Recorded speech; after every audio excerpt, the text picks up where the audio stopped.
Another tough loss for the Tampa Bay Lightning, the second in shootout form to the Philadelphia Flyers. But the Bolts may have a future star on their hands. We'll tell you all about that and more on today's episode of Locked On Lightning.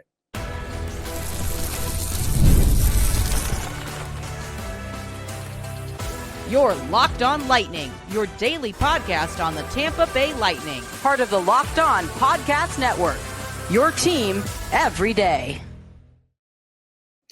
I'm Josh Sperber. I want to welcome all of you into another episode of Locked On Lightning and give a big thank you to everyone who's making Locked On Lightning your first listen every day. We're part of the Locked On Podcast Network, your team every day. And if your team is the Tampa Bay Lightning, then this is the show for you. Today's episode is brought to you by FanDuel, because right now, new FanDuel customers can get $200 in bonus bets if your first $5 bet wins. For whatever reason, the Philadelphia Flyers continue to give the Lightning trouble.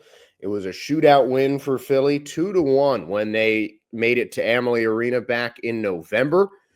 And another shootout win for Philadelphia as the Lightning make the trip to Philadelphia. 4-3 the score. Bobby Brink with 2 goals. And the winner scored by Owen Tippett in the 5th round of the shootout. Lightning were outshot for the 29th time this season. 5th time that they have lost in overtime or a shootout when they were outshot, 29-20 in favor of the Flyers, each team with a shot in overtime. And it wasn't a bad game for the Lightning. I think offensively, even with Kucherov out, I was pretty impressed with the way that the Lightning played. They got themselves in really good positions for those goals, especially the first two. Gergensen's and Goncalves were just posted at the perfect spot, and that power play goal had such incredible execution. McDonough moving the puck around, and then Yanni Gourde with just an inch-perfect pass. He had a defender coming right on him as well, slips the puck under everybody's stick, and Gage Goncalves was just chilling at the right post, easily able to tap it in for the first goal. Beautiful execution. But then Bobby Brink got his night started a couple minutes later.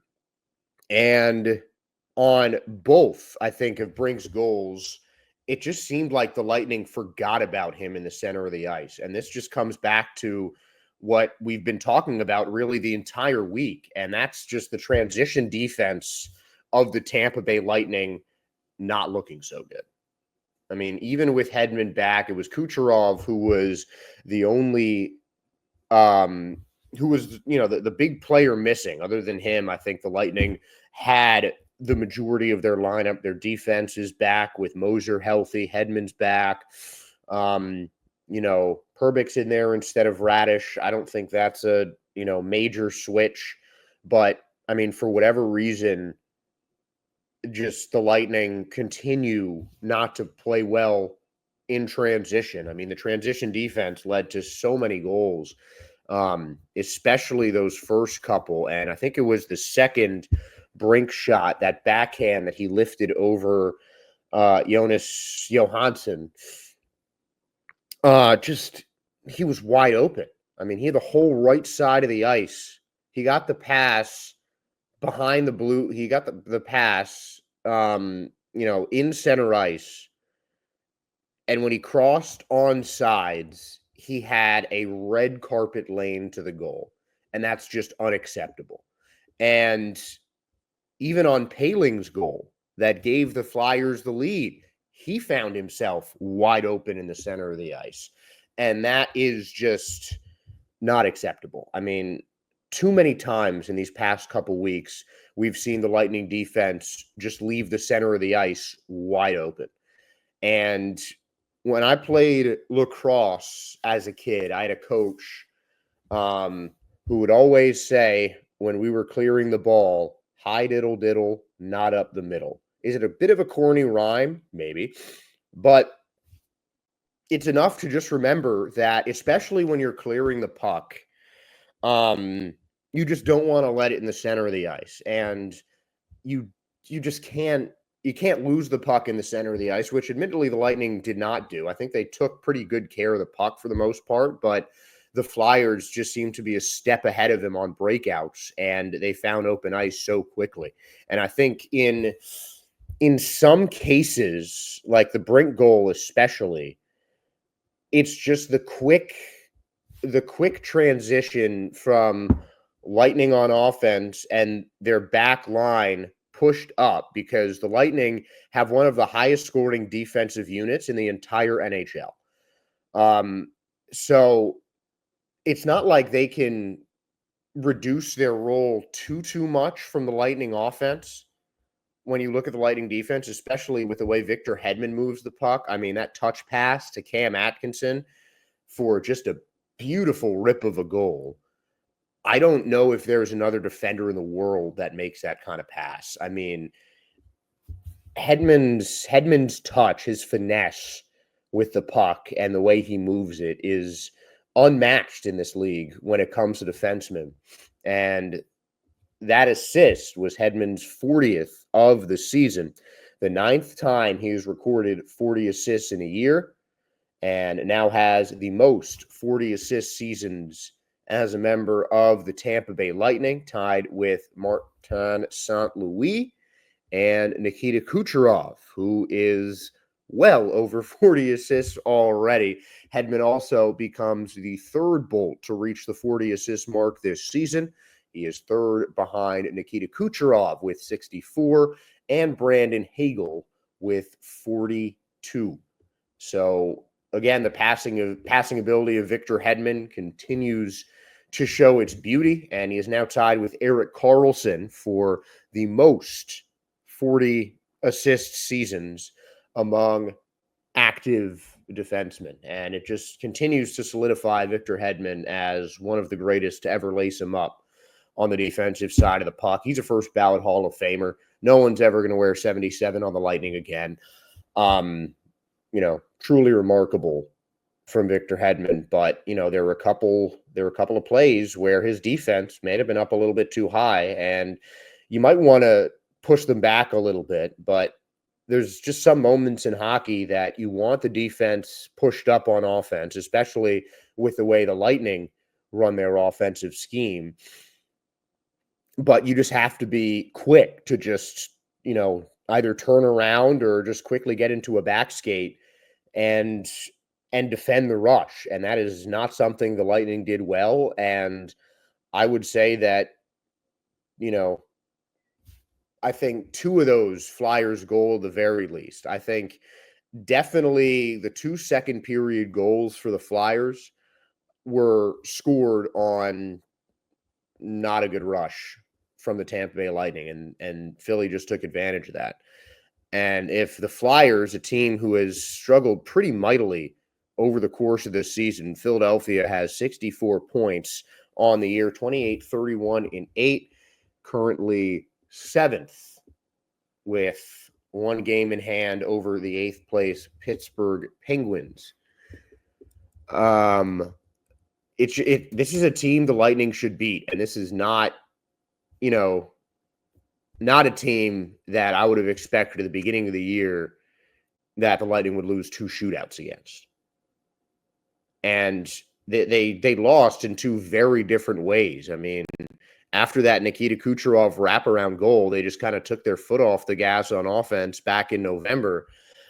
This time, their foot was on the gas the entire time. They just made a couple too many defensive mistakes, and that cost him. I mean, you can't blame Jonas Johansson. He faced 9 more shots than Sam Ersson and even did pretty solidly in the shootout, but he was just left out to dry by his defense on a couple of instances, and that was enough for the Flyers to put pucks in the net. I mean, if you're getting outshot, I think you got to get back on defense with even more urgency, and the Lightning just didn't have that tonight. But they do get a chance to redeem themselves on St. Patrick's Day, though on Monday. That we're going to talk about how crazy that game can be. I know that's one I'm really looking forward to, but something else I am looking forward to is more of a career, and that is the career of Gage Goncalves, who became the first rookie to score in back-to-back games since Nick Perbix back in his inaugural season in 2022 and 2023. I've talked about Gage Goncalves a lot over these last couple of weeks because he has been a rising star for the Tampa Bay Lightning. Could he be a future star, not just for the Bolts, but in the NHL?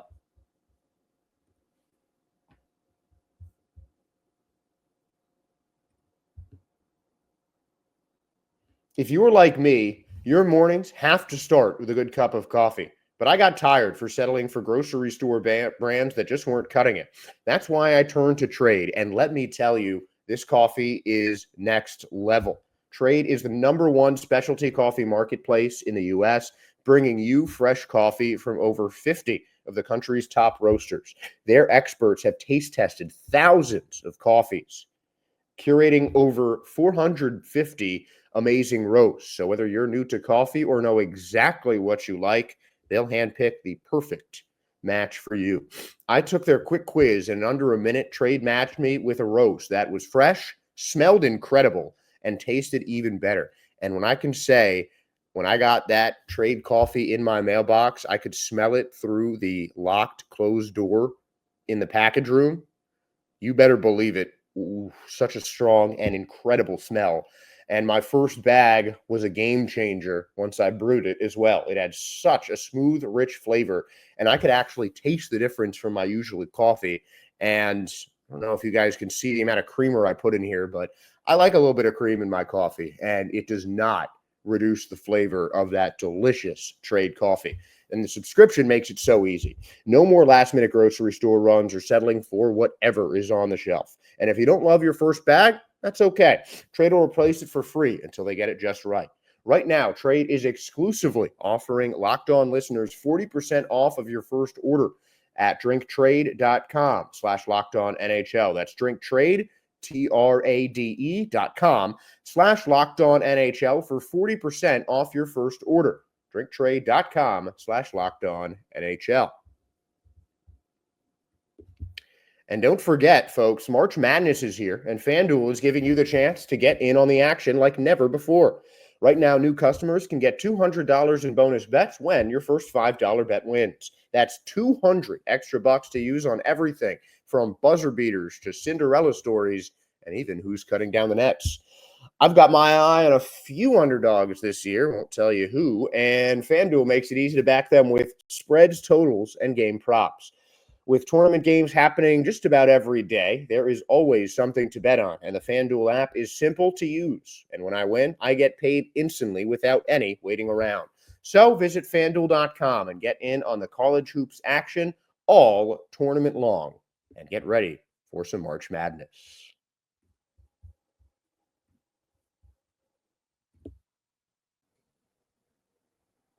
Gage Goncalves began the season with the Tampa Bay Lightning in Syracuse after making his NHL debut last season. He played 2 games and less than 20 minutes on the ice combined in those 2 games. This year, Goncalves was called up relatively early on, made his season debut on November 5th in St. Louis. Took him a few games to get on the score sheet, marking his first assist on November 21st in a 7-6 loss to the Columbus Blue Jackets. He would not score until the Lightning played St. Louis again at home. A great shot on the rush, a wrister to the top right corner, and Goncalves had his first career NHL goal. Then he went back down to the AHL for a little bit after the Lightning's game in Pittsburgh on January 12th. He came back on the 28th, and since he's come back, Goncalves has been on an absolutely torrid run. He didn't get a point in the game against Chicago, but he had an assist against the Kings and the Islanders in consecutive games, and then just has been rattling off points since the calendar has turned to February. He had a run from the 30th of January until the 1st of March, where he scored in all but 3 games with either a goal or an assist. And now he has goals in back-to-back games for the first time in his professional career.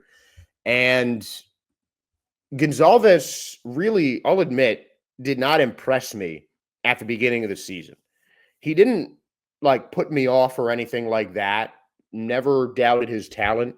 Always looked like a solid player, but I just didn't see, an extra edge, an extra X factor or something that made Goncalves stand out from just any other Lightning forward or any other NHL forward. But whatever came over him during his last trip to Syracuse, I mean, he has just been so motivated to stay in the NHL, and you can tell. Even in Syracuse, he was going off for the crunch with points in just about every game he played for Syracuse in the month of January, including a multi-goal game and a few more multi-point games with his really sharp passing. And it's not a question that I think I would have asked at the beginning of the year. Goncalves was a second-round pick for the Tampa Bay Lightning in 2020. And he might not reach the levels of another second-round pick for the Lightning in Nikita Kucherov, but he is certainly looking like another second-round gem for Tampa Bay. The 24-year-old is 4 goals and 7 assists and a plus-minus of +1 in 43 games for the Lightning this season. He has shown the ability to switch on both the left and right wing, and he's listed as a center as well, though he has not taken too many faceoffs this year. He has won 50% of his faceoff draws in the 2024-25 season. Now, I don't want to just come here and say that Gage Goncalves is, the next Wayne Gretzky or something like that, because I think it is definitely too early to start comparing him to some of the game's all-time greats. But I do think that he is on his way to becoming not just a crucial player in the Lightning's offense, but he could be on his way to becoming an NHL star. I don't think he's a guy that does any one thing at, some incredibly high level like Nikita Kucherov does, although his game is incredibly balanced. But, I mean, you just look at his passing, and I think that's levels above just about anybody in the league. And it's kind of a similar makeup to Goncalves. You look at the goals that he's scored this year, and he's patient and smart with his shot selection. He doesn't just shoot to throw pucks on net. He shoots when he sees an opportunity and he sees a piece of the net. So he's a smart shooter, and he looks to pass first for the most part. And I think that's an incredibly valuable trait in any offensive player, because you just want to be unselfish and get your teammates involved. And I think the more you bring your teammates into the game as an offensive player, the better it's going to work out, not just for you individually, because then your teammates will pay it forward right back to you, but it's also helpful just to keep the offense humming and keep the puck moving around the ice. And I think that's something that Goncalves does really well. And his defense is looking better and better as the season has gone on. Even in the game against Philly, when the Lightning certainly weren't at their best defensively, I just like seeing Goncalves that aggressive and pressing on the forecheck and, going after guys with the puck and trying to push them underneath the goal, try to get them out of a range of an acceptable shot, really. And that has looked better and better. His stick checking has looked better and better over the course of the season. And it has just been impressive to see how much he has improved, not just from call up to call up, but from the beginning of the season, where he really just seemed like another interchangeable piece in the Lightning lineup. He really just seemed like he was another just forward there. And you could tell that he was working hard. You could tell that he was, really getting after it, but it's really starting to come together. And pucks off of his stick are starting to find the back of the net. The passes that he's making are looking a lot better and starting to find shooters en route to a goal. I mean, the improvement I've seen from Goncalves is something that I certainly wouldn't expect it at the beginning of the year, and has definitely been one of the most positive signs for the Lightning over the course of this season. They might have a guy who can get up to that second line right wing spot behind Kucherov, or even if Kuch stays injured for an unfortunately longer amount of time, or in this case, sick. He was dealing with an illness which kept him out. Was a game time decision, so I would hope that he can play against the Bruins on Saturday. But I think if he doesn't, why not try Goncalves on that first line? Might be something to look at. And that's what we're going to talk about next anyway. Lightning face the Boston Bruins for the second time in a week's span. We are going to take a look at how the Lightning match up against the Bruins as they play the final game this season against Boston, as the Lightning look to finish the season series on a high note and with a victory.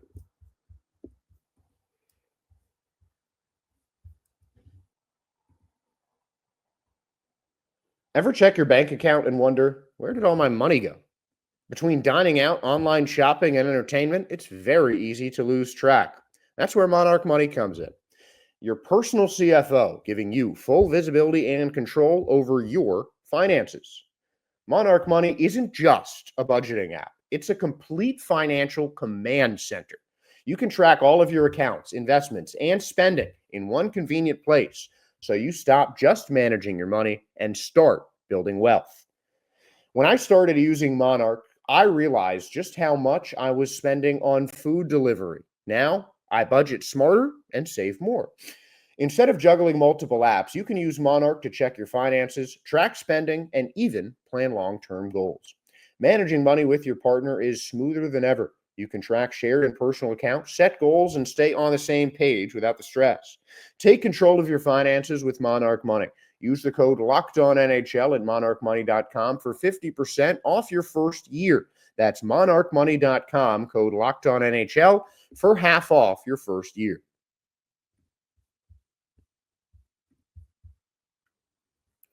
Last time the Lightning were in Boston, they didn't have too great of an experience. Well, 6-2 loss.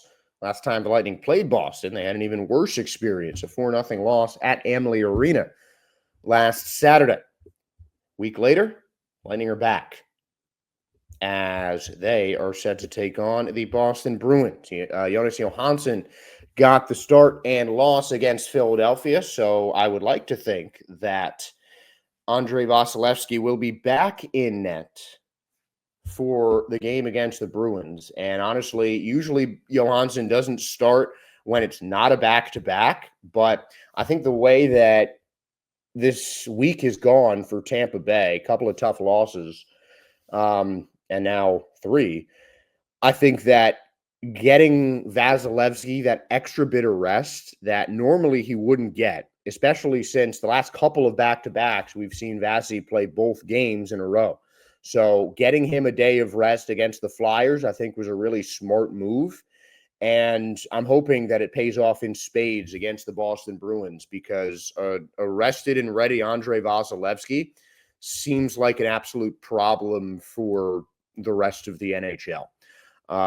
If you don't think that, I think you need to watch Lightning games a little bit more closely.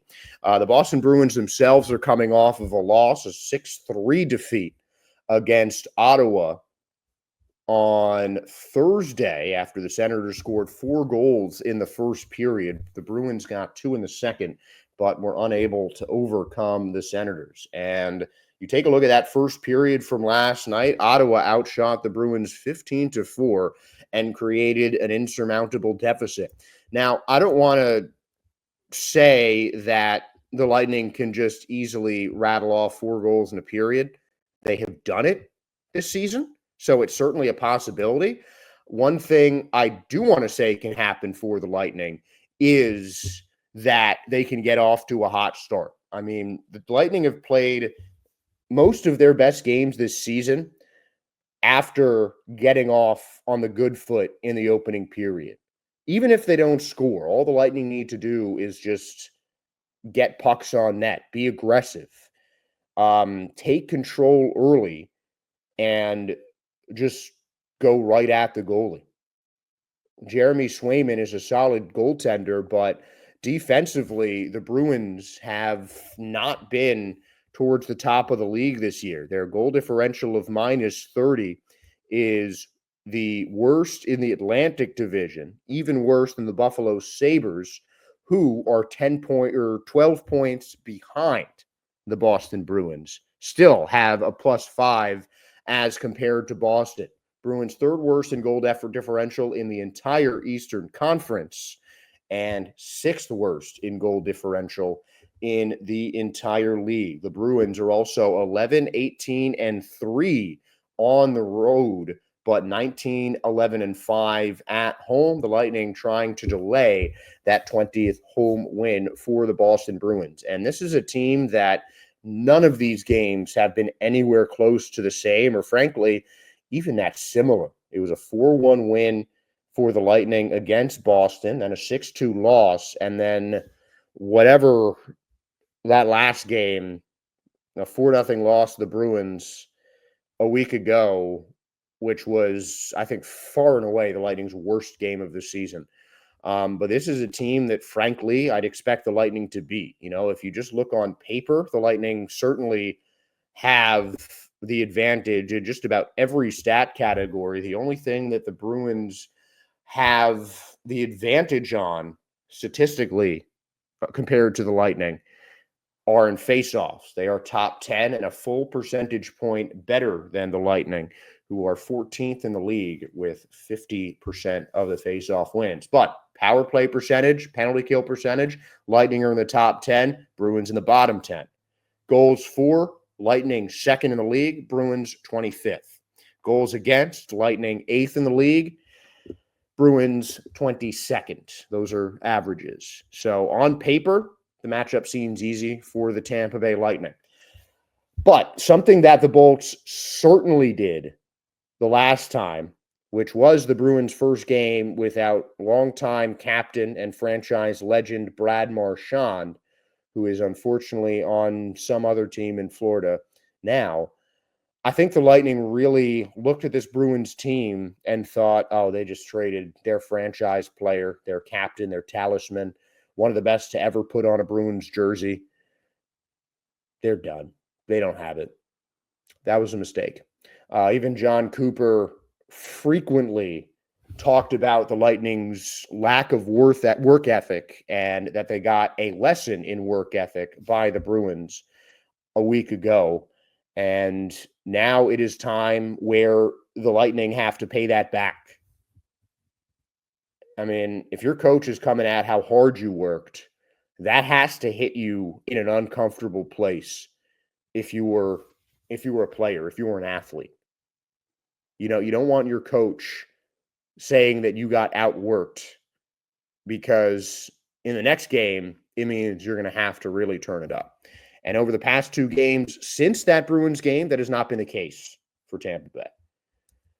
They got beaten by Carolina after really a disastrous second half to the game, and poor transition defense let the Flyers back in a game that the Lightning had pretty decent control of for the majority of the contest. But they let the Flyers get more offensive opportunities, and that led to a Lightning loss. And I think, better puck control, more aggressiveness on offense, and better closeout speed on the defensive side could help the Lightning even up this series, because I think that is something they absolutely have to do. You never want to lose series against divisional teams. You especially don't want to lose series against the team that has dropped the most compared to last season in the Atlantic Division. That is the Boston Bruins. They have had a down year by every metric, and the Lightning have just kind of played to their opponent, and they've really let Boston get in games that, frankly, the Lightning, I think, should be winning pretty handily. I think this is a Lightning team that is better than the Bruins, and I think it's a game they should win, but they have to put in the work, and they have to outwork the Boston Bruins like they did not over the last two games they played against Boston. We'll have a recap of this one on Monday, but until then, I am Josh Sperber signing off and thanking all of you for making Locked On Lightning your first listen today and every day. Now, for your second listen, check out the Locked On NHL podcast, bringing you the daily league-wide stories that matter with the local coverage you love from Locked On. Find Locked On NHL on YouTube or wherever you listen to your podcasts. And wherever you found this pod today, please give us a like, a follow, a subscribe. Whether that's on YouTube, Spotify, or Apple. We appreciate you guys listening, watching, and supporting Locked On Lightning. Thank you again for tuning in. Go Bolts, and have a great weekend.